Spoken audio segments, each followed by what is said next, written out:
안녕하세요. 채널 615의 황선입니다. 10월 12일 방송을 시작하겠습니다. 대선이 가까워오고요. 남북 관계가 뭐 예사롭지 않다 보니까 전에 없이 안보 관련 이슈, 특히 뭐 14선언 이런 것들이 대선 전국의 가장 그 뜨거운 이슈로, 핫 이슈로 지금 떠오르고 있는 것 같습니다. 뭐 잘 풀면 좋은 기회가 될 것 같습니다. 14선언과 관련해서 그간 굉장히 많은 왜곡과 그리고 이게 무슨 뭐 상납이라든 퍼주기라든 등 뭐 이런 식으로 좀 왜곡해왔던 어, 사람들에 대해서 14선언 내용이 알려지면 알려질수록 저는 뭐 좋은 게 아닌가 이런 생각이 또 들기도 합니다. 하여튼 한반도 오늘 관련해서 굉장히 많은 뉴스가 기다리고 있습니다. 한반도 오늘로 가시겠습니다.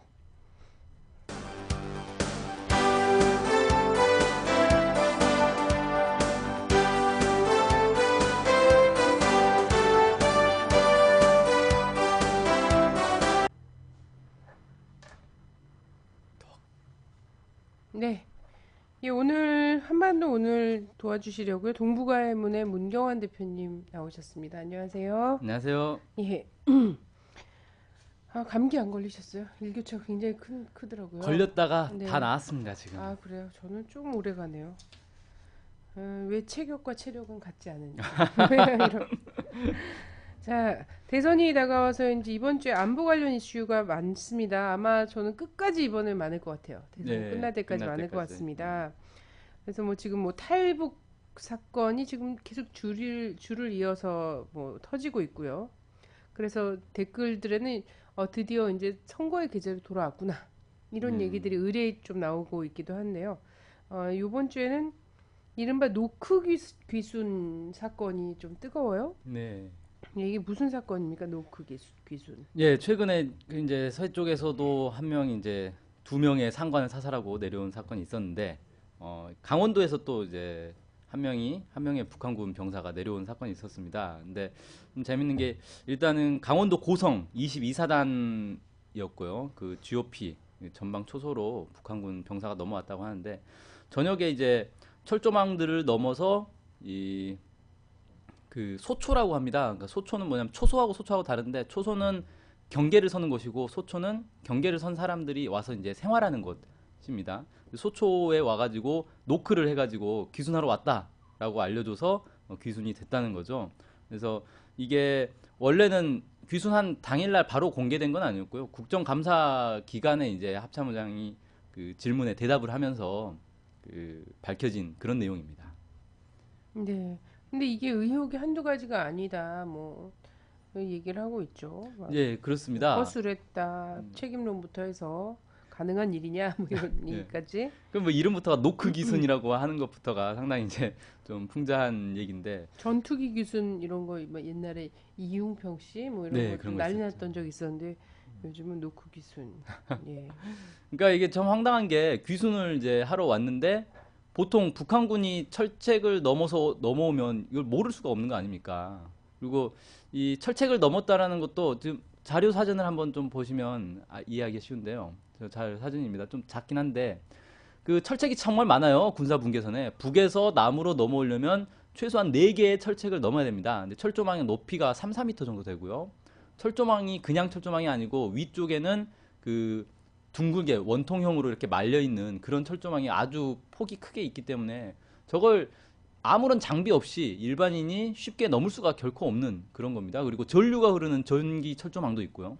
근데 이런 것들을 그냥 다 넘어왔다는 거예요. 밑으로 팔 수도 없게 돼 있습니다. 콘크리트가 밑에 박혀 있기 때문에 땅을 파고 들어올 수도 없고 그냥 철조망을 넘어왔다는 건데 국방부 발표는 철조망을 기어 올라가서 위에 있는 그 둥글게 말려 있는 철조망을 손으로 벌려가지고 그냥 넘어왔다. 그게 그렇게 쉬운 건지 잘 모르겠습니다.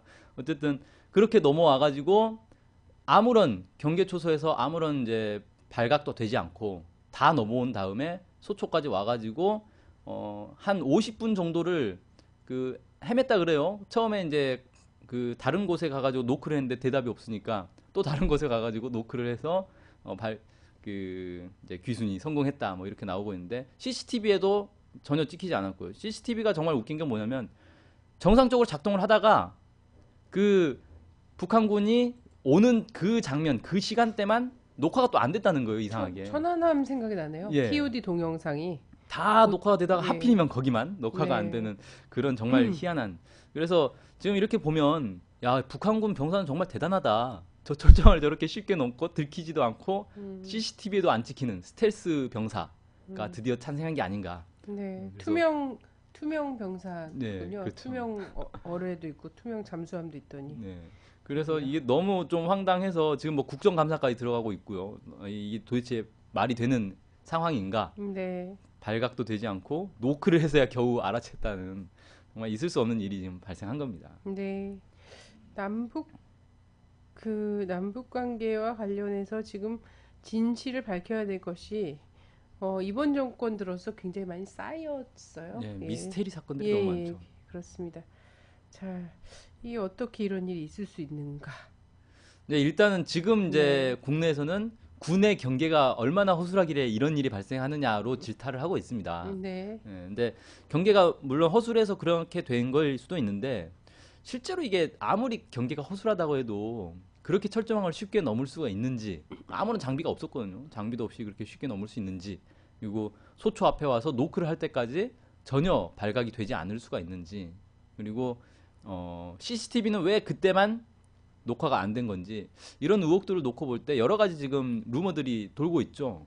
그래서 뭔가 숨기고 있는 거 아니냐 국방부가. 근데 숨길 만한 게 뭐가 있겠습니까? 북한군이 넘어와서 귀송한다는데 굳이 뭐 숨길 뭐 특별히 숨겨야 될 내용이 있을 것 같지는 않고 자신들이 뭔가 경계를 잘못 썼다라는 걸 뭐 문책을 피하려고 숨기는 것 같은데 오히려 이미 다 드러나지 않았습니까? 뭐 철조망 넘어서 노크하는 것까지 다 드러난 마당에 굳이 또 CCTV를 숨길 필요도 없고 그래서 뭔가 더 큰 음모가 있는 것 아니냐 이런 이제 이야기들도 나오고 있고요. 최근에 이제 남북 관계가 워낙에 긴장 상태가 고조되다 보니까 전쟁 위기가 감돌고 있고 이런 것과 뭔가 연관이 있을 수도 있다. 뭐 이런 이제 분석도 가능할 것 같습니다. 네. 사실 탈북이 한참 또 이제 문제가 됐던 때가 90년대 중후반. 그 네. 지금도 해외에서 이렇게 해외를 통해서 탈북자라고 주장하시는 분들이 들어오는 경로는 대부분 북중 국경을 그렇죠. 넘어서 네.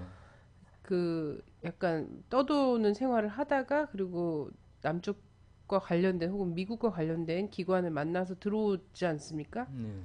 기획 탈북 뭐 이렇게 얘기되기도 하고요. 근데 최근에 이제 남북 관계는 북쪽에서는 불꽃만 튀어도 지금 전면전이다라고 얘기하고 있는 상황이고, 그죠? 네. 그 남쪽에서도 사실상 언제든 전쟁이 터질 수 있다라고 예견하고 있는 사람들이 대부분이란 말이죠. 예. 그런 상황에서 휴전선의 경계라든지 휴전선 지역의 막 이런 것들이 이렇게 탈북이 동서 쪽으로 그냥 막 될 수 있을 정도로 허술할까? 전 이런 생각이 좀 들었었거든요. 그렇죠. 지금 경계를 전쟁의 위기가 상당히 고조되고 있기 때문에 남북 모두 상당히 경계를 하고 있을 건데 네. 북쪽에서 넘어오는 것도 쉽지 않을 거고 남쪽에서 그걸 뭐 발각도 못 하고 그랬을 가능성도 상당히 낮은 것 아닌가?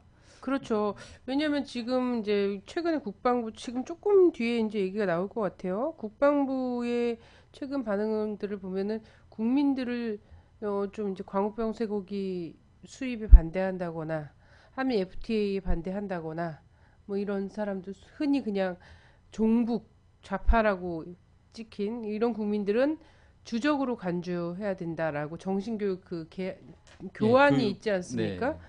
이런 거 나오는 거 보면 그 철책선 주변의 경계는 더욱 심각하게 서고 있을 것 같거든요.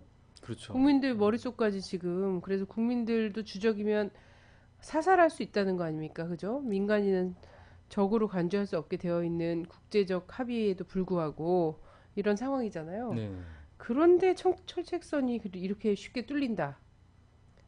요게 저는 굉장히 사실 앞뒤가 안 맞는 말이다 이렇게 좀 생각이 들면서 최근 지금 빈번한 탈북 사건과 관련해서 혹시 군도 모르는 어떤 것들이 작동하고 있는 건 아닐까 이런 생각도 들어요. 그렇죠. 군은 지금 덤탱이 쓰고 있는 예. 있는 느낌이 조금 있을 것도 같고요. 만약에 모른다면 흔히 이제 그래서 이런 사건이 나오면 이제 음모론으로 나오는 건 자작극 아니냐 뭐 이런 건데 네. 자작극이면 누구한테 유의한 것인가 이게 어 마치 북의 어떤 상황이 상당히 불안정한 상황 허술한 음. 상황인 것처럼 이렇게 만들기 위한 모종의 어떤 이제 자작극을 벌릴 수는 있겠다. 그게 최근엔 두 명 다 인민군이었고 그래서 네, 북의 군부 내에 이탈이 굉장히 심각해졌다라는 메시지라든가 이런 걸 줄 수도 있고요. 사실 그런 일이 있나? 이러고 사람들이 의심하게 할 만한 것 같아요. 네, 이것이 사실이라면 그렇게 의심을 당연히 하겠죠. 네, 그리고 또 하나는 돈가모가 뭐 북내에서 잡혔잖아요. 네, 그래서 그렇죠. 돈가모들이 좀 더 있었으면 최근 남북 관계에서 빨리 좀 탈출? 탈출을 해야 된다 이렇게 생각했을 네, 수도 있고 뭐 여러 가지 가능성이 좀 생각이 나네요. 네, 예, 예전에도 북파 공작원들이 많이 뭐 그런 걸 했다고 하지 않습니까? 그죠? 그렇죠. 예, 북에 가서 뭐 가정집에 뭐 하나 들고 오기 뭐 이런 것도 했다 그러고 그죠? 그런 네, 게 북파공작원 첫 번째 임무였다 그러더라고요. 하여튼 그런 경우도 있고요. 어, 많은 경우가 있어요. 많은 네. 경우가 있는데 지금 정세상 어떤 것이 가장 가능한 얘기인가를 좀 추론해보자 이런 의미에서 말씀을 드렸습니다. 네, 뭐 지금 상황이 워낙에 의혹이 많은 사건이다 보니까 여러 가지 뭐 의혹과 시나리오들이 나오는 것 예, 같습니다. 저는 국방부에서도 지금 뭐 완전 뻥 뚫렸다, 철책이 뻥 뚫렸다, 뭐 니네 뭐냐 이러면서 막 그 청문회까지 가야 되는 국정감사 청문회 얘기까지 나오고 있는 이 상황과 관련해서 국방부에서도 뭐 의구심이 여기저기 다방면적으로 드실 수 있겠다 하면서 깊이 어, 국방부의 마음을 이심전심으로 느끼는 첫 번째 경우, 예, 저는 네, 이심전심으로 느끼고 있습니다. 자, NLL 얘기를 좀 해야 되겠습니다. 네, 또 NLL이군요. 자, 새누리당에서요. 노무현 전 대통령이 남북 정상회담 때 NLL을 부정한 얘기를 비밀 회담에서 했다. 그 녹취록이 있다. 이러고 나오지 않았습니까? 예, 그랬죠. 이게 무슨 내용인가요? 그러니까 그 국정감사 지금 국정감사 기간인데 여기서 정문원 새누리당 의원이 2007년 남북 정상회담 당시 노무현 대통령이 김정일 국방위원장과 단독 회담에서 남측은 앞으로 NLL을 주장하지 않을 것이다 이렇게 이제 말을 했다는 거예요. 그리고 네. 그걸 녹취로 가지고 있다 이렇게 이제 얘기를 했습니다. 그런데 이제 논란이 이제 막 확산되고 민주당 쪽에서 그럴 일이 없다라고 이제 반발을 했고요. 특히 이제 이재정 전 통일부 장관 같은 경우는 비밀 회담이라는 게 있을 수가 없는 구조다. 그리고 그때 당시에 이제 수행원들까지 나와가지고 기자회견을 하고 이러니까 이제 한 발 물러서서 아 내가 비밀 회담이라고 한 적은 없다. 비밀 회담은 아니고 그냥 단독 회담이었다. 뭐 이렇게 이제 얘기를 하면서 음, 북한이 정상회담 과정을 녹음을 했고 그걸 이 비선을 통해서 전달을 했다라는 거예요. 그럼 새누리당 내 북한과 뭔가 내통을 하고 있는 사람이 있다는 정보원이 있네요. 말인데 정보원. 네. 이것도 참 이제 신기한 일이고 어쨌든 녹취록이 있다 뭐 자기는 이제 정치적 생명을 걸겠다 막 이런 얘기까지 했어요 오늘 그렇게 얘기를 했고 이제 민주당 같은 경우는 여기에 극력히 반발을 하고 있는데 구체적인 내용은 뭐냐면요 그러니까 노무현 대통령이 그 회담 과정에서 NLL은 미국이 땅 따먹게 하려고 그어놓은 선이다 일방적으로 그어놓은 선이기 때문에 이걸 뭐 영해선이라고 얘기할 수 없다 그런 내용의 발언을 했다는 겁니다. 그게 이제 논란이 되고 있는 거죠. 네. 민주당은 상당히 하지 않았습니까? 그렇죠. 처음에 이제 이 비밀 회담이라는 게 있을 수 없고 녹취록도 있을 수 없다라고 이제 막 주장을 했고 오늘 근데 그 문재인 민주당 후보가 약간 이상한 뉘앙스의 얘기를 했어요. 그러니까 만약 그게 사실이라면 자기가 대신 사과하겠다. 뭐 이렇게 얘기를 하면서 그 이제 서해 이제 해군 해병대를 방문을 해가지고 NLL을 고수하겠다 이런 이제 발언들을 했죠. NLL 고수하고 서해 평화를 만들겠다 뭐 이런 이제 발언들을 했습니다. 네. 아, 그 발언 왜 사과하죠? 그러게 저는 말입니다. 이제 새누리당이 부관 참시 정치를 하지 않습니까? 그렇죠. 예, 관장사라고 얘기를 하죠. 주로 하는데 문재인 후보가 이렇게 대신 그것이 사실이라면 대신 사과하겠다라고 얘기한 거는 부관 참시하는 거나 다름없다. 네, 저는 저는 그게 좀 좀 예, 실수가 실수다 아니냐. 이렇게 생각합니다. 어, 그 말 있잖아요. 땅 따먹기 하기 위해서 그어놓은 선이다. 네. 라는 발언을 이렇게 하면 되나요? 미국이 동북아에서 자신의 패권을 유지 강화하기 위해서 임의로 그어놓은 선이다. 이러면 네. 납득이 되시겠습니까? 그 말이 그 말이거든요. 네. 네. 말을 투박하게 하니까 땅 따먹기가 아, 된 건데 아 사실 근데 그런 왜 의미를 그게 땅 담고 하는 거죠. 따먹기, 제국주의 전쟁은 사실 땅 따먹기죠. 네. 네. 아, 그런데 하여튼 그게 사실이라면 사과하겠다고 했어요. 문제는 녹취록이 있냐 없냐가 아니라 얘는 이 그 새누리당에서 그 어, 꼬투리를 잡고 싶은 거는 녹취록이 있냐 없냐가 아니에요. NLL을 그 NLL이 그 인정하느냐. 인정하냐 마냐, 네. 영토선으로 인정하냐 마냐, 영해선으로 이거 아닙니까? 그렇죠. 그 부분이 사실 핵심인데 민주당 쪽에서는 제가 볼 때 대응을 좀 잘못하고 있다고 생각되는 게 자신감이 없는 것 같습니다. 이 문제에 대해서 NLL 문제에 대해서 자신감이 없다 보니까 아니 NLL은 인정을 해야 되는데 노무현 대통령이 그런 얘기를 했다고 하니까 자신감이 없으니까 이제 녹취록이 있냐 없느냐를 가지고 이제 그 싸우고 있는 그런 이제 뉘앙스가 됐고 새누리당에서는 계속해서 녹취록이 있냐 없냐 중요한 게 아니라 NLL을 인정하느냐 안 하느냐 이게 중요한 거다라고 얘기를 하고 있어요. 근데 제가 볼 때는 NLL 문제는 언젠가 한번 털고 가야 됩니다. 이건 왜냐면은 서해 평화협력 특별지대를 만들려고 해도 사실 이 NLL 문제가 걸릴 수밖에 없거든요. 지금 박근혜 후보 같은 경우는 북이 NLL을 인정하면 서해 그 평화협력 특별지대를 생각해 볼 수 있다 이렇게 지금 얘기를 하고 있고요. 문재인 후보 같은 경우는 이 NLL을 확고히 고수하면서 서해 평화협력 특별지대를 하겠다라고 얘기를 하고 있습니다. 근데 최근에 어떤 일이 있었냐면 그 14선언 기념일에 그 문재인 후보와 문정인 교수가 대담을 하지 않았습니까? 그 대담에서 이런 발언이 있었어요. 그때 당시에 14선언 하고 나서 그 국방장관 회담을 해가지고 서해 평화협력 특별지대를 이제 합의를 해야 되는데 그때 국방장관이 김장수 장관이었죠. 김장수 장관이 가가지고 회담을 하는데 너무 경직된 태도를 보여서 회담이 깨졌다. 이렇게 이제 얘기를 했습니다. 그러고 나니까 당연히 이제 김장수 장관 또 언론에 인터뷰를 해가지고 그게 아니다. 북한이 NLL을 인정하지 않으니까 내가 도저히 그걸 받을 수가 없었던 거다. 이렇게 이제 얘기를 했어요. 네. 그 얘기는 뭐냐면 NLL을 남쪽에서 고집을 하면 서해 평화협력 특별지대도 안 된다는 거예요. 그러니까 이 NLL 문제를 해결하지 않고서는 뭐 아무리 서해 무슨 평화 수역을 만들겠다, 평화 특별 구역을 만들겠다 얘기를 해도 안 된다는 거죠. 그래서 NLL 문제를 확실하게 정리를 해야 되는데 이 문제는 사실 매우 복잡하고도 뭐 역사적인 그런 사례들 뭐 이 법적인 문제들을 다 따져봐야 되는 문제인데 간단하게 얘기하면 이겁니다. NLL은 미국이 이 남쪽에 이 당시에 이승만 정부가 북진을 자꾸 하려고 하니까 북진 통일을 주장하면서 정전협정을 반대를 하니까 이것들이 이제 미군들의 통제를 따르지 않고 북으로 넘어갈 수가 있겠다. 그래서 전쟁이 확대될 수가 있겠다. 이걸 막으려고 더 이상 올라가지 말아라 하고 그어놓은 일방적으로 그어놓은 클라크선이라는 게 NLL의 이 시초입니다. 그러니까 정전협정에는 전혀 나와 있지 않는 합의되지 않은 그런 선이고 이걸 사실 유엔사에서도 인정을 했어요. 유엔사에서도 인정을 했고 그 다음에 90년대 들어서 이 김영삼 정부 시절에 그 국정감사에서 국회의원들이 질문을 했습니다. 그때 당시에 국방부 장관에게 질문을 해서 NLL을 북한 어선이 NLL을 넘어오면 어떻게 되는 거냐라고 했을 때 김영삼 정부 시절에 국방부 장관이 그건 정전협정 위반이 아니기 때문에 우리가 처벌할 수가 없다.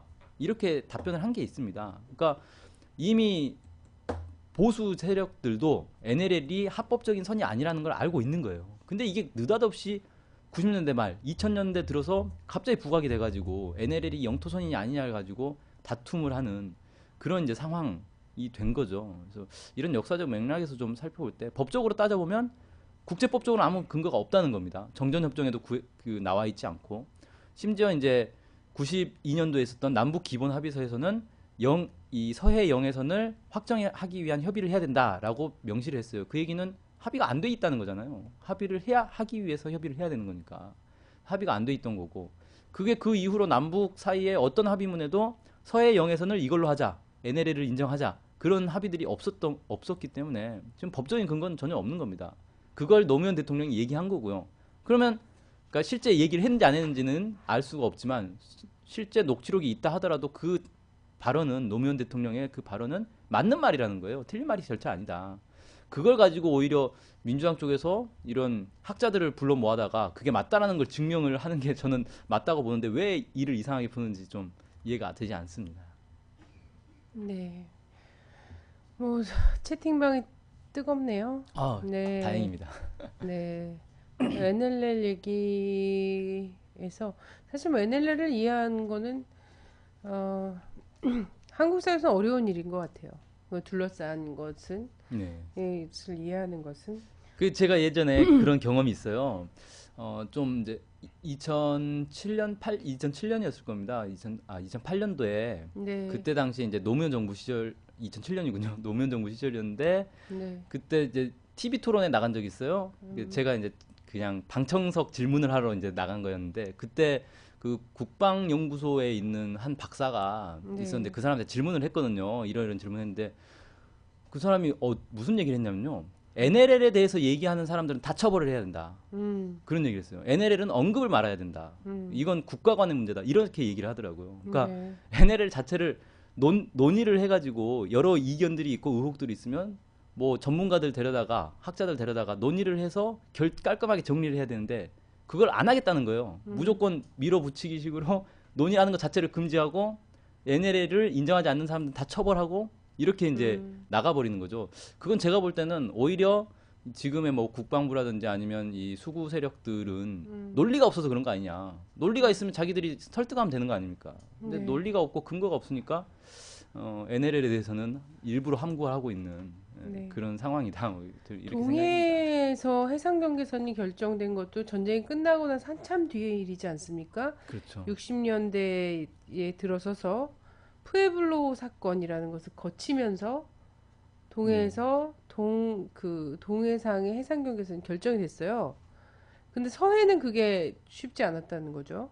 네, 서해는 근데 워낙 지형도 복잡하기도 하고 예. 뭐 그리고 뭐 육지에서의 그 경계선과 서해상에서의 경계선을 나누는 기준 자체가 정전협정 때도 되게 달랐어요. 네. 그래서 전쟁 전에 실제 지배하고 있었던 대가 서해상의 그 섬이나 이런 것들을 전쟁 이후에도 시료 지배하기로 했어요. 그래서 서해 5도가 38선보다 이북에 있음에도 불구하고 유엔군 관할로 유엔군 됐죠. 관할로 됐죠. 근데 육지 같은 경우에는 마지막 그 휴전협정에 사인하는 그 순간까지 전투를 벌여서 거기를 점령하고 있는 사람들 쪽이 갖기로 했죠. 네. 그래서 휴전선이 그렇게 됐지 않았습니까? 뭐 이랬던 과정들이 있다는 겁니다. 그래서 요런 내용들도 좀 잘 보셔야 될 것 같고요. NLL을 인정하냐 안 하냐의 문제가 아니라 그래서 서해 지역은 사실상 잦은 충돌과 국지전의 위험과 이런 것들이 있음에도 불구하고 법적으로 누구도 자기 영해라고 주장할 수 없는 상황. 그죠? 오히려 국제법적으로는 북측의 주장이 더 맞는 상황. 이런 것 때문에 남과 북이 이거를 조금 공동 관리한 뭐 눈 감고 약간 눈 감아주고 그죠? 네. 소위 말하는 서로의 경계선이라고 있는 곳을 좀 넘어와도 눈 감아주고 꽃게잡이 뭐 이런 것들 할 때는 그냥 좀 자기 어선들을 보호하는 정도였지 거기 경계선을 두고 싸우거나 이런 일이 막 이슈화되고 이게 그 뉴스의 중심으로 되고 이러진 않았어요. 근데 99년, 2002년 소위 말하는 서해 교전을 통해서 이게 부각이 됐다. 서해상의 위기 자체가 왜 그랬냐? 그때 당시 김대중 이제 예. 정부, 그죠? 노무현 정부 들어서서 사실 정상회담도 하고 남북 관계가 좋아지지 않습니까? 그런데 하나의 브레이크가 필요했죠. 이 브레이크로 작용한 것이 그 남북 관계가 좋아지고 교류 협력이 발전한 데 대한 그 브레이크로 작용하게 만든 것이 NLL이에요. 그래서 NLL 관련해서 NLL을 지켜라 도발하지 마라 이런 얘기를 미국이 한 번도 그 전엔 한 적이 없단 말이에요. 오히려 뭐 헨리 키신저나 이런 사람들 보면은 뭐라 그랬냐면 거기는 공해나 마찬가지다라는 얘기를 했었단 말이에요. 미국도 잘 알고 있죠. 미국의 전 국무장관이고 지금도 국무라인의 원로죠. 원로인 이 헨리 키신저가 그런 얘기를 했단 말이에요. 근데 2000년 이후에는 어, 남북관계 발전을 제어할 만한 뭔가가 필요하다 보니까 서해 분계선이 불분명한 서해상에서의 어떤 위기나 이런 것들을 조장하고 필요에 따라서 조장하고 여기서 국지전을 또 국지전이 펼칠 수밖에 없는 그런 상황을 만들어 버리고 막 이런 것들이 있었다는 거죠. 네. 자, 요런 게 필요한 곳이거든요. 그리고 이제 자, 한국 전쟁 관련해서 계속 엄청나게 말씀 막 하고 계세요. 남침이다, 북침이다. 근데 사실 네, 서해 문제는 네, 네, 전쟁을 누가 일으켰는가와 관계가 없어요. 그러니까 네, 북한이 전쟁을 일으켰으니까 북한의 주장을 인정할 수 없다라고 하면 그건 전쟁하자는 것밖에 안 되는 네, 거잖아요. 네. 그 아니 뭐 논리를 정전협정을 그냥 한두 달 한 게 아니에요. 한 전쟁보다 더 긴 전쟁협정, 정전협정을 가졌단 말이에요. 기간이. 당장 51년부터 정전협정이 그렇죠. 시작됐어요. 2년 이상 예, 끌던 휴전협정을 전쟁은 50년에 전면전이 터졌는지 모르지만, 물론 국지전은 48년 상황에도 있었고, 그죠? 48년, 49년 계속 있었습니다. 전면전은 50년에 시작을 했을지 모르지만, 정전협정 51년에 시작했어요. 그래서 2년 이상 끌었던 것이 한국전쟁의 전쟁협정이라는 거예요. 정전협정이라는 거예요.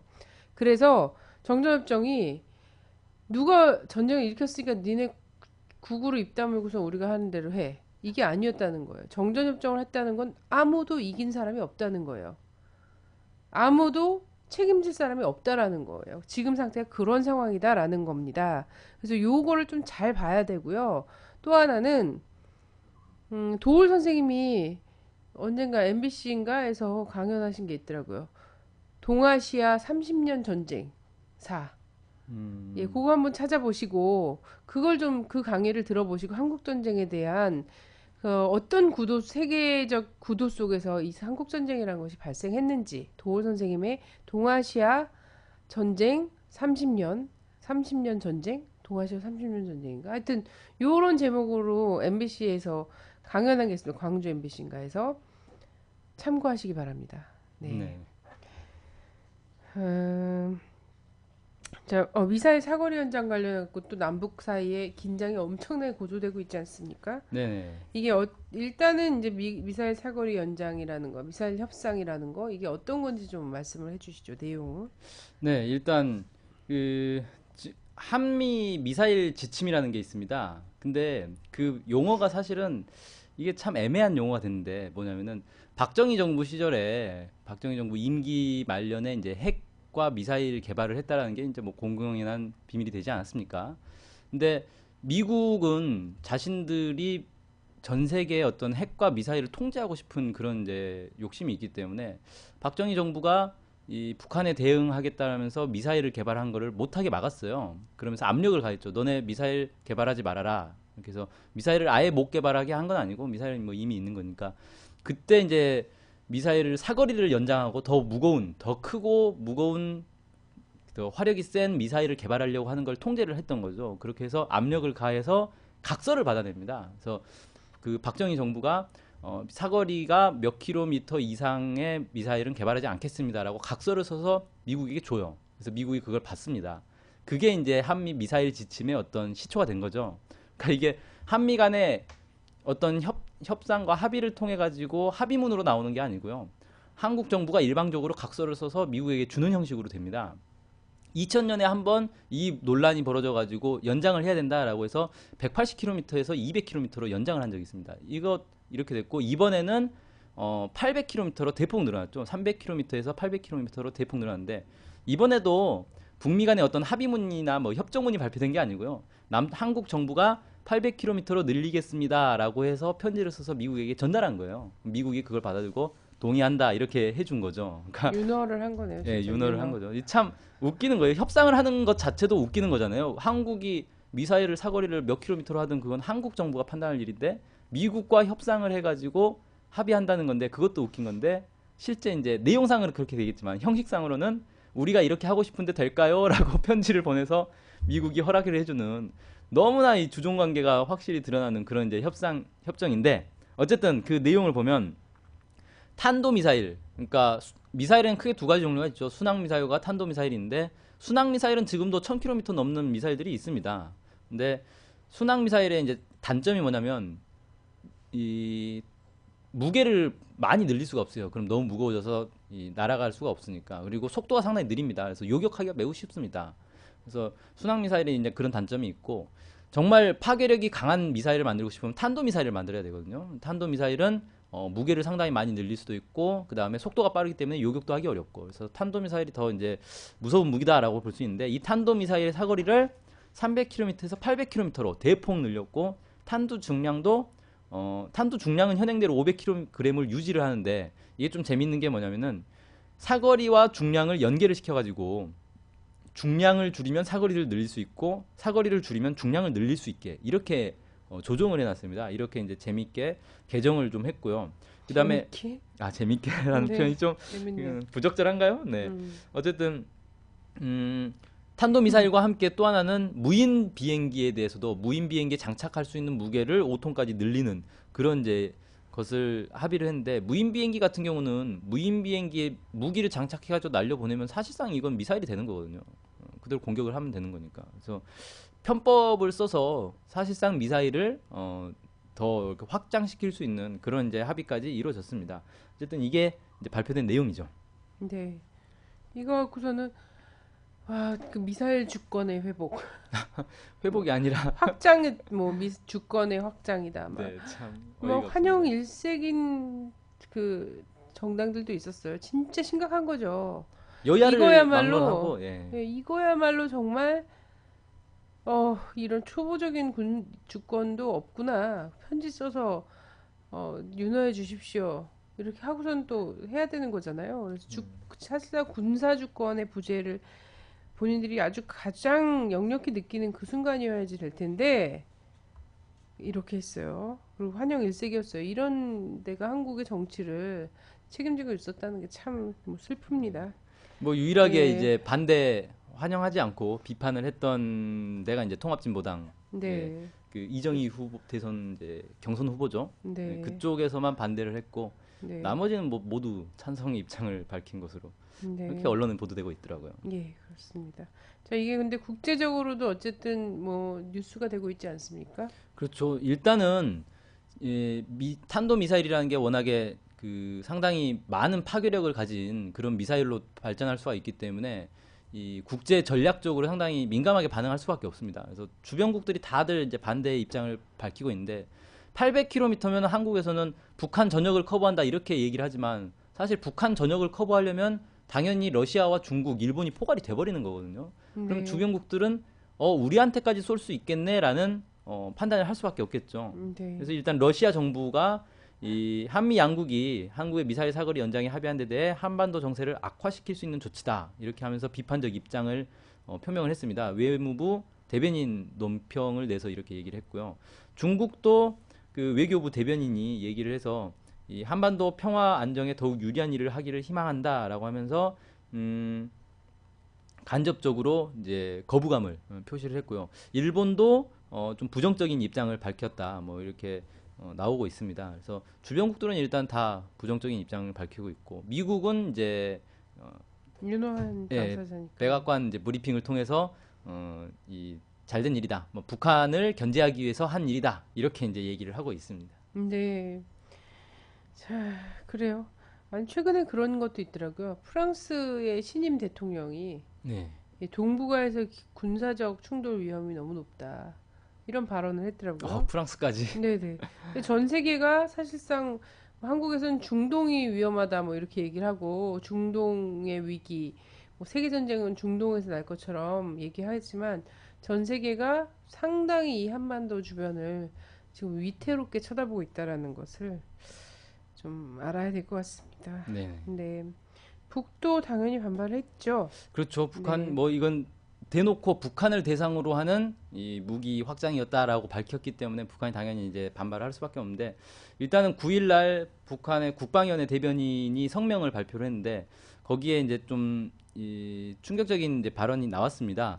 뭐라고 나왔냐면 전략 로켓 투군을 비롯한 우리의 백두산 혁명 강군이 괴뢰들의 본거지뿐 아니라 신성한 우리 조국 땅을 강점하고 있는 미제 침략군 기지들은 물론 일본과 괌도 나아가서 미국 본토까지 명중 타격권에 넣고 있다는 것을 우리는 숨기지 않는다라고 했는데 실제로 북한이 미국 본토를 공격할 수 있다라는 그런 뉘앙스의 발언들이 과거에도 몇 차례 나왔는데 미국 본토를 타격권에 넣고 있다 이렇게 구체적으로 딱 명시한 적은 처음이거든요. 뭐 그러니까 지구상에 우리의 타격을 피할 곳은 없다 뭐 이런 식의 간접적인 표현만 써왔는데 이번엔 아예 미국 본토를 타격권에 넣고 있다라고 명시를 했어요. 그만큼 강한 톤으로 반발을 한 것이다. 뭐 이렇게 볼 수가 있겠고 그 뒤로 외무성 대변인 담화가 또 발표가 됐는데 여기서는 이 상황 지금의 이 한반도 상황에 대해서 어떤 정세 해설이 쭉 되어 있습니다. 그래서 다 읽기엔 좀 양이 많으니까 그 내용만 소개를 하자면 이런 내용입니다. 지금 미국이 한반도에서 전쟁을 일으키기 위해서 자신들은 뒤로 물러서고 이 한국 이명박 정부를 앞세우고 있다. 그래서 이명박 정부가 그런 미국의 어떤 이 부추김을 받아가지고 이 군비 확장을 하면서 전쟁을 일으키려고 하고 있다. 그래서 우리는 거기에 대응해서 이 미사일 능력을 백방으로 강화할 것이다. 뭐 이렇게 얘기를 했고요. 어떤 표현이 나오냐면 이제는 우리가 군사적 목적의 장거리 미사일 발사를 단행하여도 할 말이 없게 되어 있다. 이렇게 얘기를 했어요. 그래서 장거리 미사일 발사 훈련을 할 가능성을 이제 언급을 했다. 이렇게 해서 주목을 좀 받고 있습니다. 네. 아니 이거 이후에 요 사거리 연장 때문에 어떤 파장이 좀 있을까요?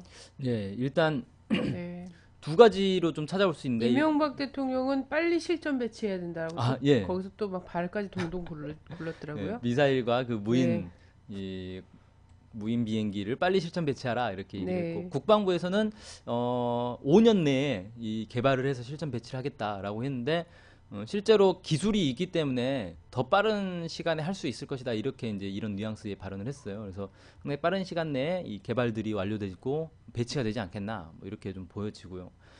재밌는 게 미국의 중거리 미사일이 별로 없다 그래요. 그러니까 대륙간 탄도 미사일은 많이 있고 단거리 미사일은 많이 있는데 중거리 미사일이 별로 없는데 이번 이 협정을 통해서 미국의 어떤 전력 공백, 이 빈틈을 한국군이 메꿔주는 그런 역할을 이제 하게 됐다 이렇게 볼 수 있고 이게 미사일 사거리 연장은 지금 안 그래도 한반도에 정세가 상당히 긴장돼 있는데 여기에 어떤 더 불을 지르는 그런 상황 아니겠는가. 게다가 이건 북한에게만 불을 지르는 게 아니라 주변국들, 뭐 중국, 러시아까지도 불을 지르는 그런 이제 효과가 나오겠다. 그래서 상당히 전쟁 위기를 더욱 증폭시키는 북한 입장에서는 어떻게 생각했어요? 그리고 중국, 러시아 입장에서도 탄도 미사일 개발해가지고 배치하기 전에 빨리 이건 뭔가 손을 봐야 되지 않겠느냐. 뭐 이런 생각을 하게 만들어 버리는 거잖아요. 그래서 결국 군비 확장을 통해서 뭔가 이 전쟁 억제를 하겠다, 뭐 안보를 지키겠다 이런 발상은 주변국의 군비 확장을 또 부르기 때문에 오히려 악순환이 될 수밖에 없습니다. 이건 어떤 모순 관계에 있어요. 그래서 군비 확장을 통해서 안보를 지킨다는 그런 개념보다는 어, 평화적인 어떤 교류와 협력, 화해 이런 걸 통해서 안보를 더 강화해 나가는 그런 게 필요할 때가 아닌가 이렇게 생각이 되고 네. 또 하나는 지금 그 한미 사이에 뭔가 이 밀약설이 나오고 있습니다. 뭐냐면은 미국이 한국의 미사일 사거리를 연장을 해줬을 때는 그에 상응한 어떤 대가를 바라지 않았겠느냐 이런 이제 논란이 있어요. 그 대가가 무엇이었겠는가 이걸 이제 좀 추정을 해봐야 되는데 일단은 가장 많이 나오고 있는 게 MD 참여입니다. 네. 그러니까 10월 며칠이죠? 25일인가에 SCM이 이제 한미 그 연례 안보 협의회가 있는데 여기서 MD 참여 얘기가 또 나올 것으로 이렇게 예상이 되고 있어요. 근데 미국은 전체 MD 시스템 중에서 이 가장 이제 낮은 수준의 MD를 한국에게 맡길 그런 이제 의향이 있고 한국군은 사실상 거기에 대한 준비가 다 돼 있어요. 그러면서 하는 얘기는 이건 미국의 MD와 별개다라고 얘기를 하고 있습니다. 근데 한국군의 작전 지휘권을 미국이 가지고 있고 실제 한국군의 군 이 무기 체계가 전부 미국에게 연결이 돼 있는 상황에서 MD만 미국과 독자적인 우리만의 MD다라고 주장하는 게 아무런 설득력이 없죠. 미국의 MD라고 봐도 무방한 미국의 MD에 편입돼 있는 MD라고 봐도 무방한 그런 상황인데 이거 뭔가 공식화하고 좀 더 보강하는 그런 이제 그 과정을 밟지 않겠는가 이렇게 좀 추정을 하고 있습니다. 네. 자, 어쨌든 아쿠아일로를 걷는군요. 네. 뭔가 좋아질 어떤 거를 찾기보다는 그죠? 계속 전쟁이 가까울 수밖에 없는 이런 일만 계속 벌어져서 참 안타깝습니다. 네. 자, 이제는 대선 특집으로 가겠습니다. 대선이 진짜 코앞이죠. 평화통일 정책도 이제 앞다퉈 계속 내놓고 있어요. 후보들마다. 그리고 제가 어제 오늘을 보아하니 평화통일 정책이 핫 이슈가 돼서 보다 구체화될 것 같습니다. 앞으로는 더더욱 예, 그냥 뭐 그 이명박 정부보다는 더 뭐 친화적으로 갈 것이다. 뭐 전쟁 위기를 종식시켜야 한다. 뭐 이런 정도의 말로는 안 되는 거죠. 그래서 네. 진짜 진정성을 판단할 수 있도록 파헤치는 작업이 앞으로 계속되지 않을까, 구체화되지 않을까 각 선보마다 이런 생각이 들고 오늘은 안철수 후보입니다. 저희가 박근혜 후보 그리고 문재인. 문재인 후보 그리고 했었죠. 그리고 네. 안철수 후보. 네요. 안철수 후보에 대해서 살펴보겠습니다. 안철수 후보의 관련 정책의 공약 발표된 게 있죠. 예, 최근에 이제 발표가 됐는데 북방 경제의 블루 오션을 열겠습니다라는 이름으로 발표가 됐습니다. 제목은 그거고 지금 새로운 변화를 위한 비전이라고 해가지고 7가지의 비전을 차례로 발표를 하고 있는데 가장 먼저 나왔어요. 강하고 당당하고 평화로운 한반도라는 이제 그 부제로 이렇게 첫 번째 가장 먼저 나왔는데 그 내용을 일단 좀 살펴보면요. 네.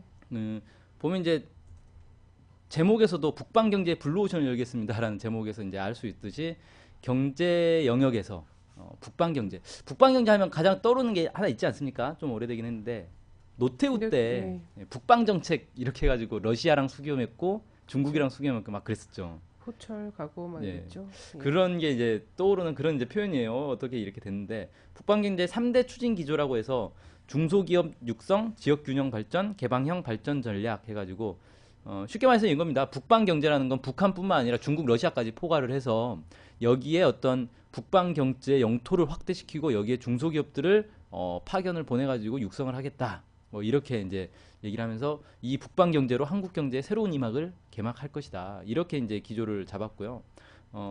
거기에 맞춰서 이제 여러 가지 얘기가 나오고 있는데 그 정책들을 이제 제출을 했는데 좀 중요하게 볼 만한 게 나온 것들이 이제 남북 경제 협력 이건 사실 문재인 후보와 크게 차이점은 없는 것 같고요.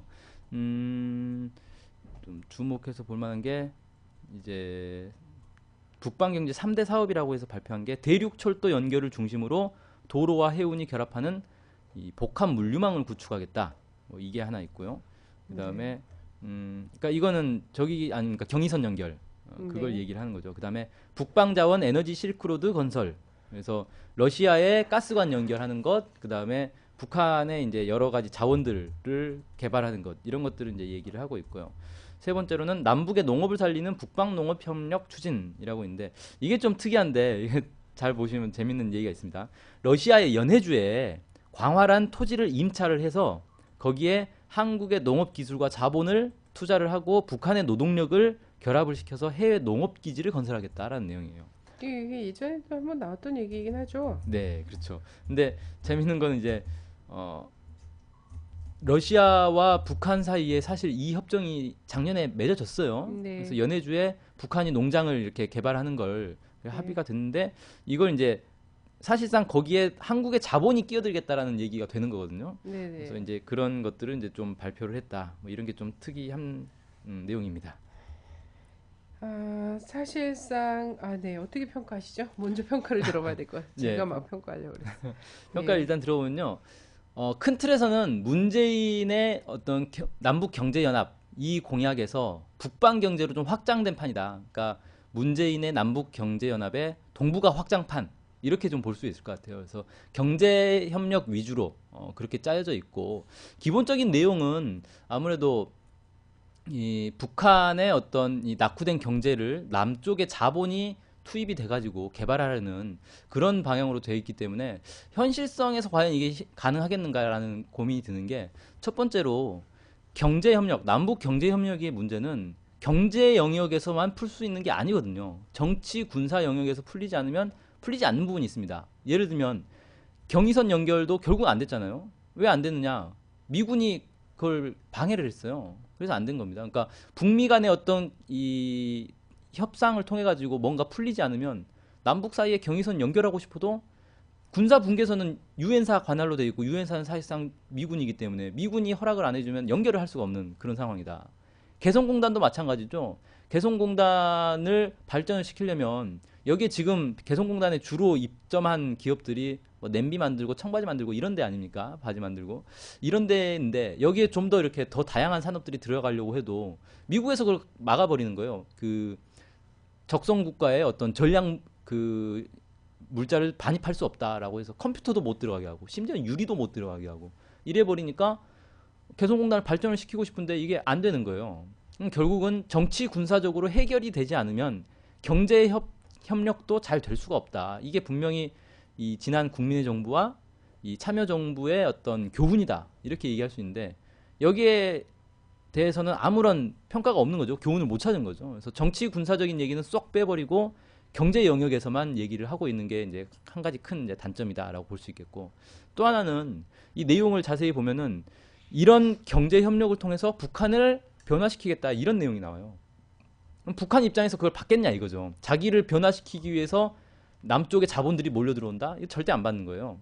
거기 보면은 그 119 프로젝트라고 이제 규정을 해놨습니다. 그 안철수 캠프에서 119 프로젝트에서 남쪽에 1만 개 중소기업이 북으로 들어가자 이런 건데 북쪽에서 그걸 받겠습니까? 1만 개의 자본들이 막 중소기업이지만 그 자본들이 막 들어와가지고 자신들의 노동력을 활용해가지고 북한 경제를 잠식을 해가지고 사실상 자본주의화 만들려고 하는 그런 의도가 뻔히 보이는데 그걸 북에서 받을 수가 없다 이건. 그래서 아마 현실성이 상당히 많이 떨어지는 그런 게 아닌가라고 싶고 마지막에 이제 제가 아까 그 연해주 얘기를 이제 왜 꺼냈냐면요.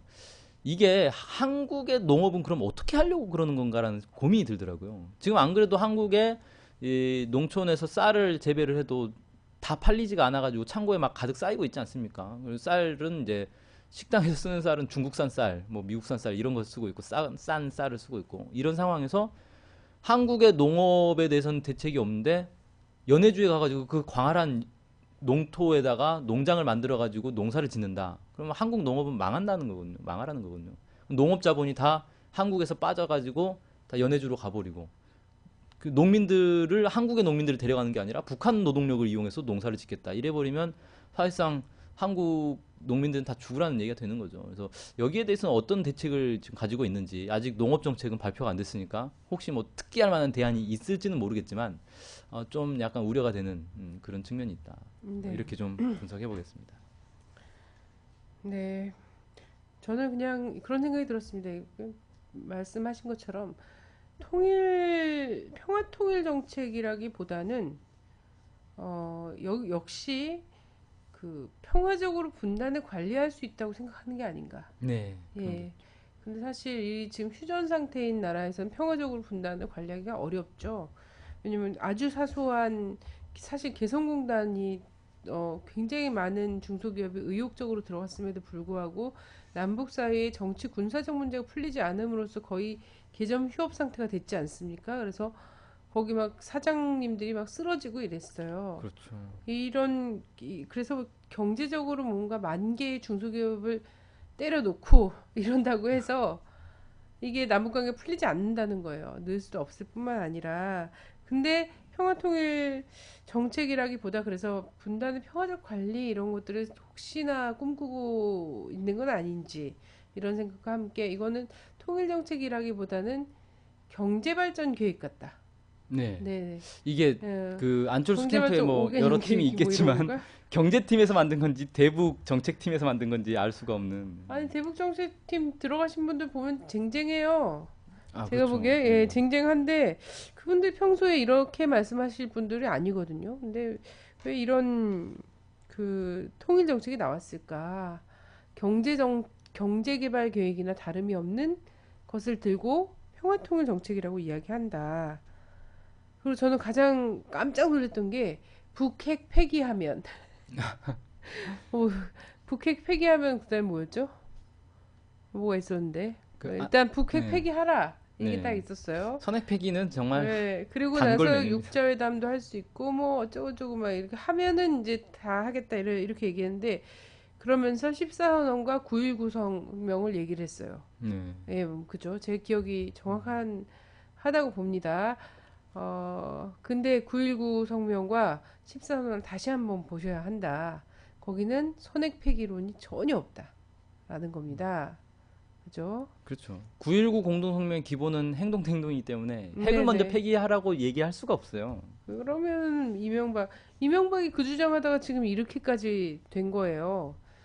부시와 오바마가 그거에 그 주장하면서 계속해서 시간 끌기를 하다가 결국은 모든 카드를 다 잃어버린 상황이 네. 됐어요. 그래서 지금 전쟁이 난다고 해도 속수무책인 상황이 됐습니다. 이걸 좀 잘 봐야 되지 않나 이런 생각이 들어요. 그래서 음. 지금 마음이 좀 급할 거라는 건 이해를 해요. 왜냐면 생각보다 지지율이 치고 올라가지 않지 않습니까? 그리고 국민들도 잠잠히 좀 뭔가 재는 것 같은 분위기가 있고요. 네. 그죠? 그러면 초조해서 갑자기 막 무당파나 중도를 끌어내야 된다는 이런 생각을 하게 마련이거든요. 그럼 아무래도 이제 예. 정책도 그럴 때일수록 마음을 좀 느긋하게 갖고 내용을 충실하게 채워나가는 그런 정책이 필요하지 않나 이런 생각이 들어요. 네.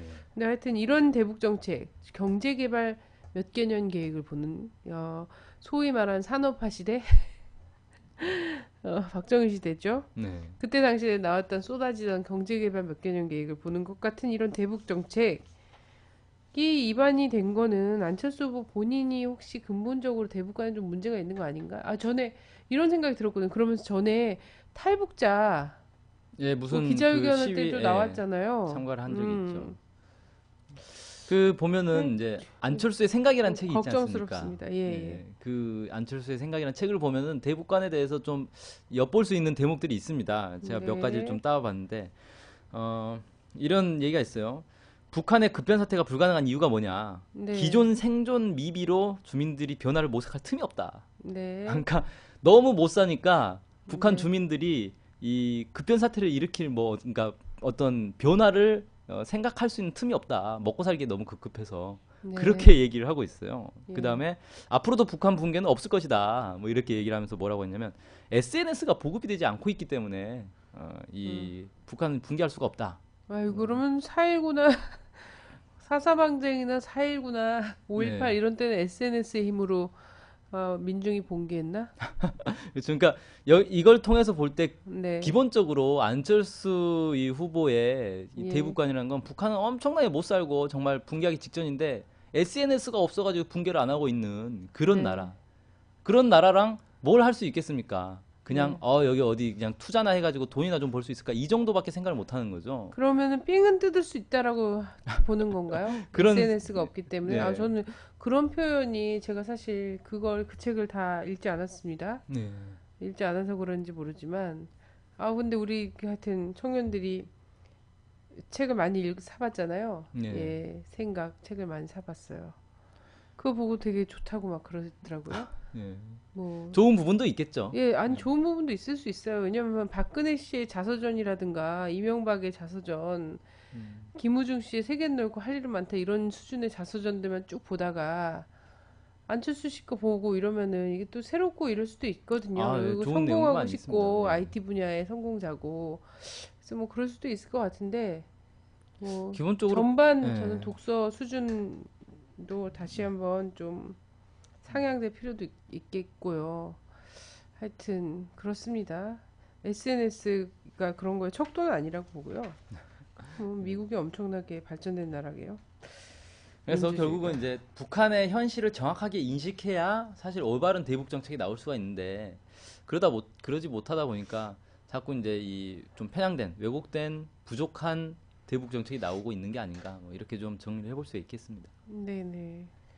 알겠습니다. 어쨌든 좀 많은 경제 중심의 이런 것이 아니라 저는 이제 최근에 NLL 관련해서 좀 논쟁도 있고 특히나 남북 관계가 이제 핵심으로 부상하면서 문재인 선 후보 측에서 자 그간의 남북 간의 군사적 합의 다 전면적으로 이행하겠다 또 이런 얘기 했거든요. 물론 NLL 관련해서랑은 그것이 사실이라면 내가 사과하겠다 이렇게 얘기한 거하고는 상당히 배치되는 그렇죠. 앞뒤가 되게 안 맞는 완전 얘기죠. 이거는 앞뒤가 안 맞는 말이죠. 그간의 남북 합의를 존중하고 그것을 전면적으로 이행하려면 NLL을 머릿속에 지워야 됩니다.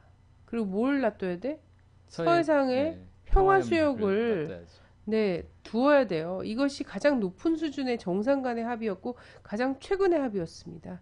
그래서 이런 것들을 잘 알면서 이런 얘기를 해야지 된다라는 것과 안철수 후보 쪽 국가 같은 경우에는 이런 경제 발전 계획 같은 수준의 평화적인 분단 관리 정책 이거 말고 진짜 평화 통일과 관련된 정책을 내놔야 하지 않나. 그래야 이제 국가 경영할 자격이 되지 않나 이런 생각이 좀 들어요. 이거 뭐 초기니까 초기에 일단 대강의 이런 것들을 발표한 거겠죠, 설마? 이거를 네. 하겠다고 하는 것이 아니라 예, 그렇습니다. 그래서 좀 더 구체화되고 그곳에 뭐 명나신 대북 전문가들이 많이 계세요. 네, 진보 언론이나 진보적인 의견을 갖고선 연구소에서 활동하신 예. 분들이나 이런 분들 좀 굉장히 많이 있거든요. 그런 분들 실력 발휘를 잘 해주시면 고맙겠습니다. 네, 앞으로 뭐 아직 대선 뭐 내일 모레가 대선은 아니니까 네, 더 시간이 있으니까 좀 더 연구를 해서 더 좋은 정책이 좀 나왔으면 좋겠습니다. 네, 자, 예, 감사합니다. 예. 감사합니다.